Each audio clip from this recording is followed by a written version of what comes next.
Greetings, love or fear here. Choices, it's all about the choices. As you can see, in a little bit different of a space, in a different room. And the reason is that this video is not for readings per se. I mean, obviously I have a deck, but music's a little bit too overwhelming here. So the purpose of love or fear is the recognition that we all have a choice, that we all have the option. There are two states to exist in a state of love, in which case we have gone through and released all of our pain, our suffering, past trauma, whatever the case may be for you. There's no longer doubt, insecurity. We trust ourselves, and we are in a state of inner love and appreciation. Sorry, the camera's kind of musing. My technology is not exactly up to speed, so doing the best I can with what is in the moment. But when we are insecure about something, when we have a doubt about what we're doing, where we're going, who we are, whether or not we are good enough, smart enough, wealthy enough, whatever the enough is, that means there's healing to do. Now, there's a lot of talk about healing and ego and shadow work in the spiritual community and in the psychic community. And the thing is, this type of work actually isn't spiritually focused. It does have a spiritual component for many. It's kind of built into it, because when we have fear and pain and insecurities, it is a block. But it's not only a block to spirituality. You could be atheist, agnostic, and the same things would apply. Because what happens is we self-sabotage. Now, a lot of people do not quite understand what self-sabotage actually is. So I'm going to do, I don't know how many this is going to take, but I'd like to share with everyone what all of this actually means. And the reason that, when you go to a psychic, when you go to tarot readers, when you talk about being in, spirituality and ascension and all of these things, and shadow work and ego, what does it actually mean? And the thing is, we are human beings. We are a spiritual energy in a human, not in, but having a human experience. This is true. If you are of that mindset, anyway.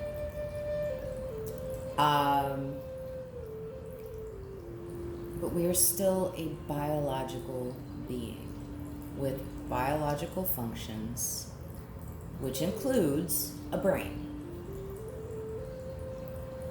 And to disregard, discount, dismiss the function of psychology, neurology, neurobiology, neurochemistry, and the physical body and the effects these things have on us is to miss the entire purpose of healing and ascension.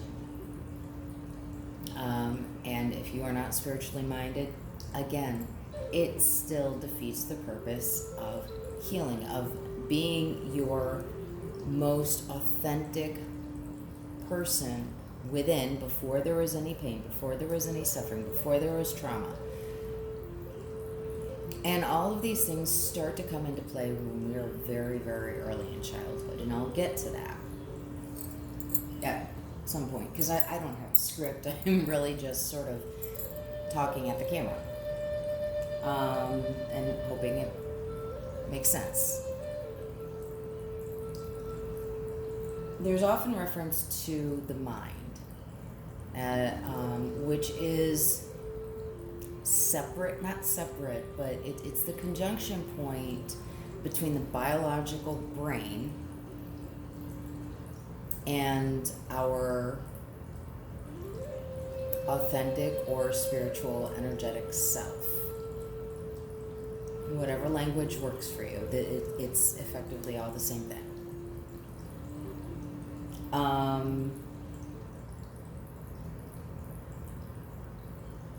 A lot of what goes on in the mind occurs at the subconscious level.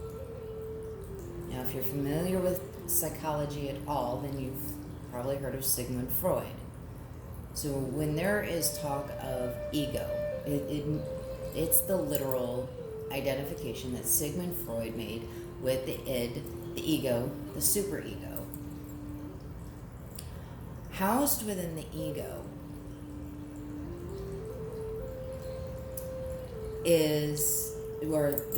let me rephrase that. The ego mind, the portion of how we function,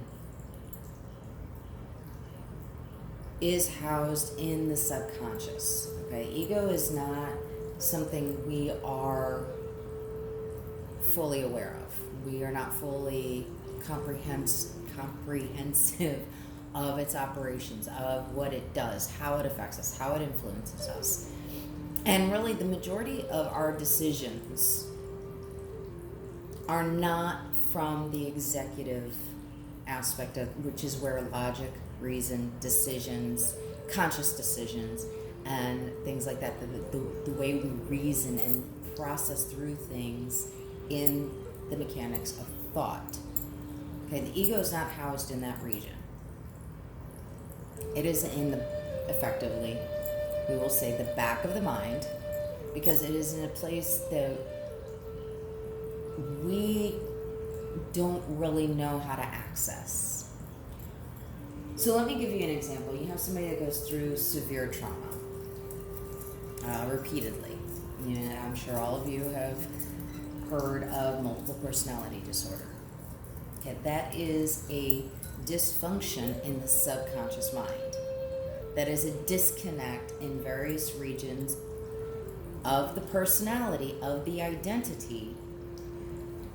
All those personalities, they aren't separate personalities. They are different aspects of one personality that have been split off and contained. So instead of all of it being unified into one identity, there's portions. So there may be this part of you that behaves this way in one situation. So you behave differently at work than you do out drinking with your friends, right? You're not going to behave the same way in both situations. Those are different aspects of our personality. So when you're talking about something like multiple personality disorder, and we don't think about it, we are socially and culturally conditioned in our behaviors and our thoughts, in our subconscious thoughts, how to interact in these different situations. What is appropriate, what isn't. And we don't actually have to think about it that much to automatically flip that switch from one mode to another. Multiple personality is taking those same things, how we are at work and how we are out drinking with our friends, and walls them off. So they're not really communicating with each other in a whole fashion the same way most people do. And it's a survival mechanism. It's a way for the human psyche to cope with an extreme. So that is one example of how the subconscious can operate behind the scenes. It does operate behind the scenes.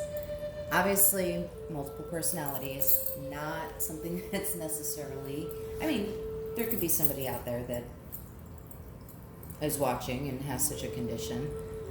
But for the most part, it is an extremely rare situation, very uncommon. And so the chances are fairly slim. And generally, that is not the type of situation that is going to be addressed. It's an extreme. The ego has two primary functions.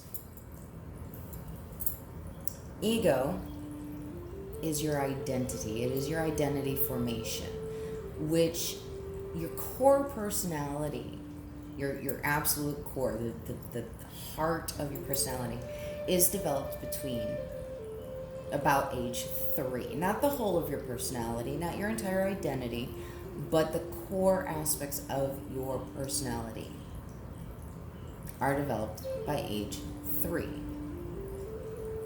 Okay? So we have that.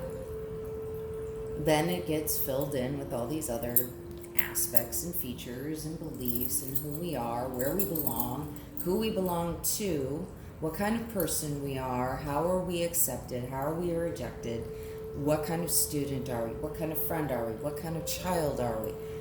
All of those things feed into our sense of self, of who we are in our own life and how do we fit in the world. Now, that bigger context of how we fit in the world is called schema. Okay, so we have the ego, which is within us. Schema is basically the ego manifested in the beliefs about the world around us, and that's based on experiences with our family, friends, schooling, all those social contexts. But we're not going to deal too much with schema in this bit.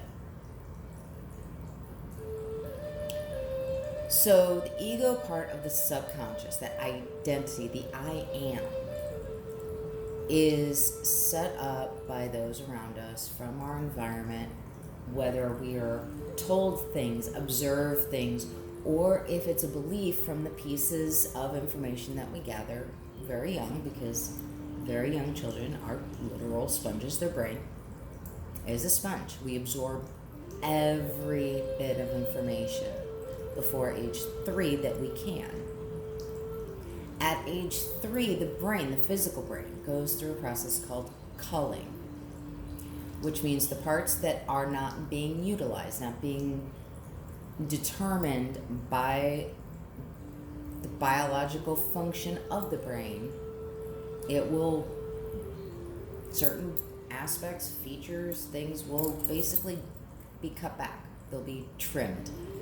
It's not that we lose the ability to regain it. You can always develop new synapses. It's just harder the older we get. And the human being goes through 3 major cullings in life. The first one is about age 3. The second, if you have a teenager and you're like, oh my gosh, they're like giant toddlers. Well, they are. They are going through the second major culling. That's why they get stupid. Love me to death. And they do. Their brain actually regresses to about that of a toddler because it's going through this process. And then the third and the final culling happens in the older years and sometimes can get a little hyperactive, but that's, 70, 80, 90. Some people experience very little, some people experience a great deal. So there are some of the biomechanics of the brain. The reason this is important when we are talking about identity is because we absorb so much information before the age of 3, the parts that stay intact, that we have gained from those around us, those start to get incorporated into identity. Who we are, how we fit in our family, in our peer groups, within ourselves. 3 years old is about the age when we start to get out of that very, very egocentric age. Young children under the age of 3 are very egocentric. They do not comprehend, they do not have the portions of the brain yet developed sufficiently to understand. The brain just doesn't grasp it. there's no cognitive ability. That function is not yet developed. To understand that other is like them, that there's the same feelings, emotions, things hurt. It is, they think young children under the age of 3 are in a developmental stage where they cannot comprehend that anybody else feels or experiences anything besides them. They are the only ones that exist in their world, like pretty literally. Everything and everyone else is effectively an object. Now, this isn't to say there isn't emotion and all of that, but there's not the ability to recognize other as being like them. There's no ability to recognize that, if you're in daycare at 2 years old, that you smack or bite another child, it's going to hurt. That's why they laugh. They're laughing at the reaction because there's no ability to comprehend that this other being experiences the same pain as if they were bitten or smacked or what have you.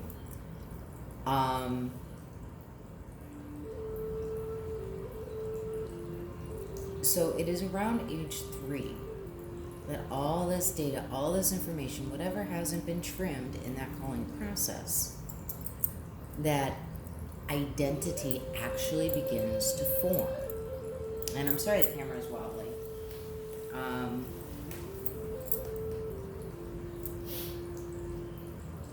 Identity is what... So here's where things start to get dicey. And this is where shadows begin to form. Because children are young and they're still, 3, 4, 5-year-olds, still need guidance, still need direction, still need rules and structure to follow, what they can and can't do, what's safe, what isn't. In that process, however, we are also directing who they are. We direct it in these very microcosmic kind of ways. They go to you're at home and,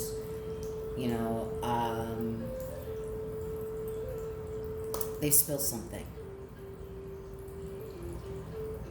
And as a parent, you worked all day, you're tired, you're drained, maybe you're coming down with something, you're cranky, they spill their juice, their grape juice no less, on something, on the tablecloth, on grandma's antique tablecloth. I don't know. And, just in a fit of frustration without even thinking about it, you might say something like, you might just blurt out, God, why are you so clumsy? Boom. That little tidbit gets stored into the data of the brain in the subconscious function and gets incorporated into identity. Why are you so clumsy? This is at 4 years old. There's a feature of identity. And that has now covered up whatever genuine identity is starting to develop. And so you've got the genuine identity that's just starting to develop. It's like this little seed inside our mind. Why are you so lazy? There's one piece of identity.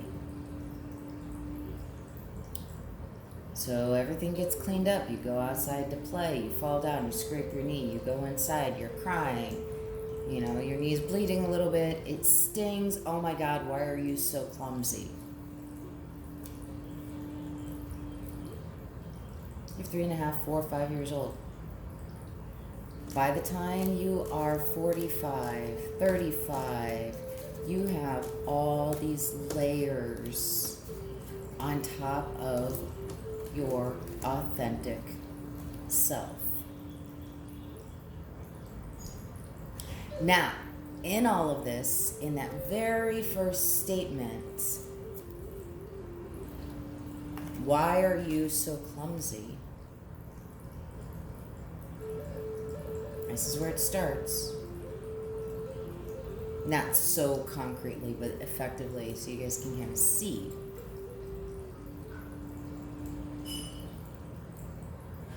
Are you really clumsy? Or was it other external circumstances out of your control and you're a normal 3-year-old, 4-year-old, 5-year-old? But now that's become a belief about oneself. I'm lazy, I am clumsy.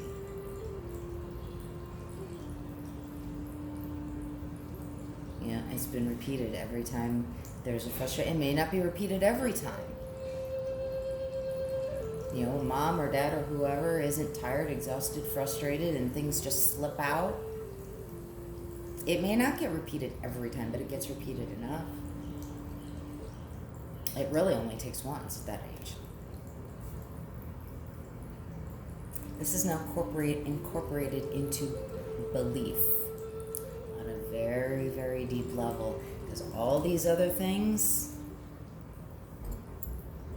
have now built on top of that.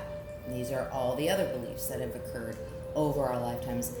I'm not a good student because I didn't get 4 stars on my report card. I'm not smart enough.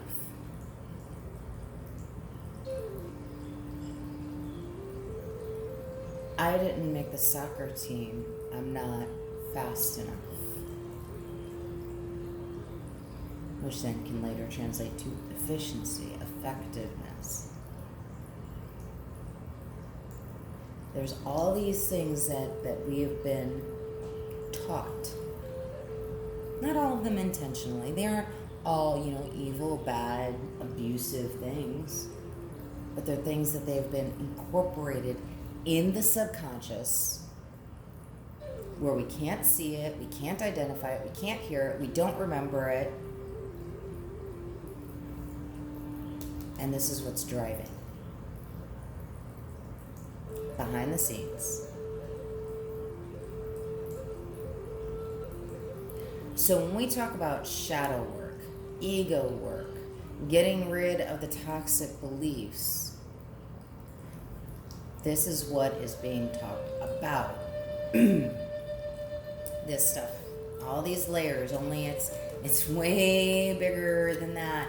And then these layers build up to the point that it's a whole lot of mess.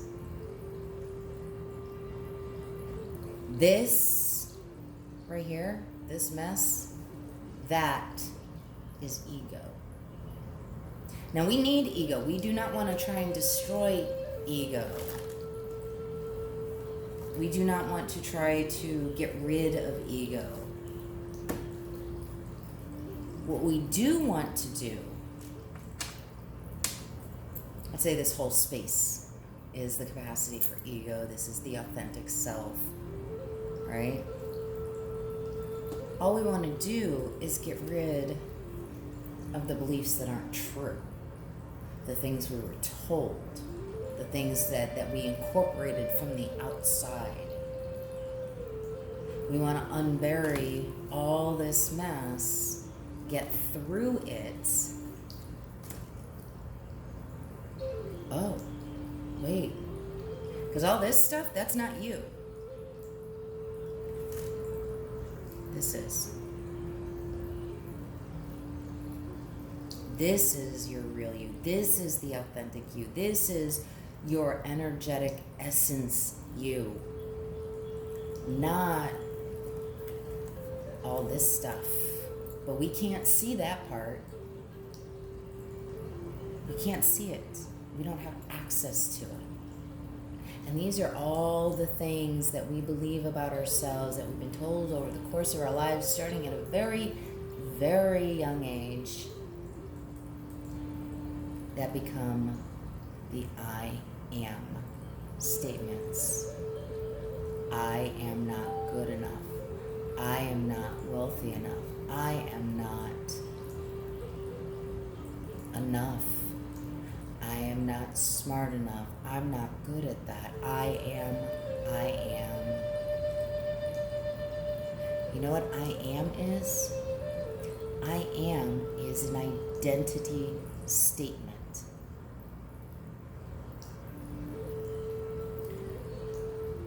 The purpose of ego is to develop a sense of identity. But this sense of identity is false. Remember, this whole space is ego, all right? This is the truth, all right? Hopefully you guys follow that. The second part of ego is to protect itself at all costs, to protect identity at all costs. Because the scariest thing to the human psyche, because we do have identity, no other creature has identity in the same way that human beings do. And the scariest concept to a human psyche is not knowing who they are, where they belong, how they fit in, not having something to follow that I am statement. And we often utilize our roles and our positions in life to identify who we are. I am a mom. I am a dad. I am a teacher. I am a student.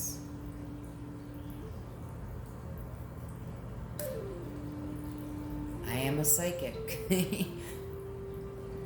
None of these things are who and what. Well, okay, the psychic might be. But none of these things are who and what you are. They are roles that you fill. They're important roles. This is not to invalidate the role. It is to separate the role from the person, from the individual. They are not the same thing. Because guess what? Role can change. Role can go away. Then what? If you identify with your role, I'm trying to figure out how to do this in a visual way for those that are visual learners.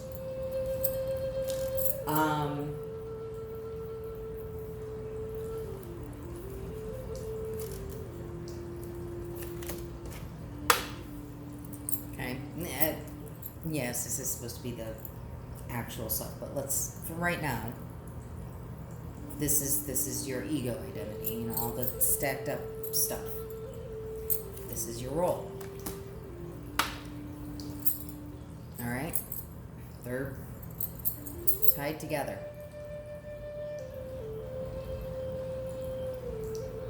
You identify as your role. What happens if that role gets taken away? Especially if it gets taken away suddenly.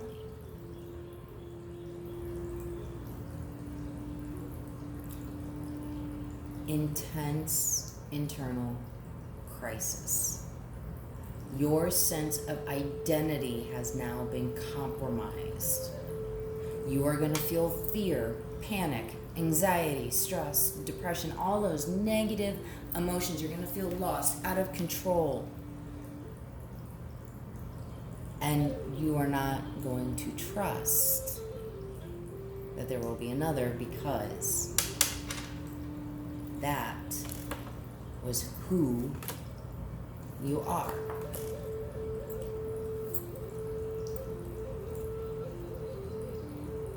This can change.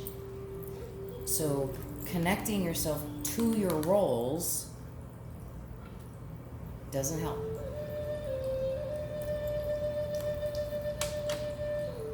This is your role. So you have gotten to your authentic identity. There is a separation there. You can move fluidly in and out of your roles. You can move fluidly between roles. I'll go ahead and turn them over to give them something different. Okay? So you can change roles as you need to, and there won't be that same level of stress and depression and anxiety. And this one goes away, guess what? It's not a big deal when a new one comes in. Because you're stable and grounded and whole right here. It's just movement. That's it. It's just movement. It's not who you are. Who you are is stable. It's not dependent on these other factors that you have to move between. If you are a working parent, then you have multiple roles. None of them, whether it's this one or that one goes away and it gets replaced with that one, these aren't who you are. It's separate. They aren't, these are all kind of the same. They're roles. They're parts that we play during the course of our lifetime. This isn't a part. The authentic self, going back to this being the authentic self rather than the ego self.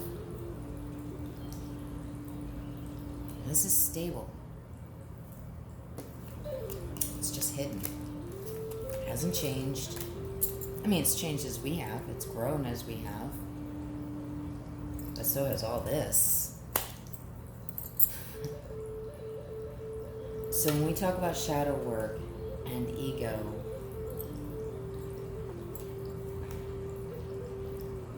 it's getting through all this mess to get to this. So we can get to know ourselves as we actually are before the first time we were told we were clumsy or lazy or bad or don't work hard enough because we didn't get that next star or this. And messaging can be so subtle. It can be so subtle. Young children don't have to hear the words. They can string the concepts together on their own. You never have to tell a young child that they're dumb. They'll string those concepts together themselves by other things that they see and hear and witness, by the energy, the parents, the family, peers, the teachers, whoever. Children are extremely intuitive. They don't have ego blocks yet, not until they start to have ego blocks. So they're very open and very attuned to themselves, which means they're also very attuned to everything around them. They can string together those ideas and those concepts without ever actually saying the words. And then you have an adult, a dysfunctional adult, who genuinely believes they're dumb. Who genuinely believes they aren't smart enough. Second part of ego: protect identity at all costs. And when we associate with these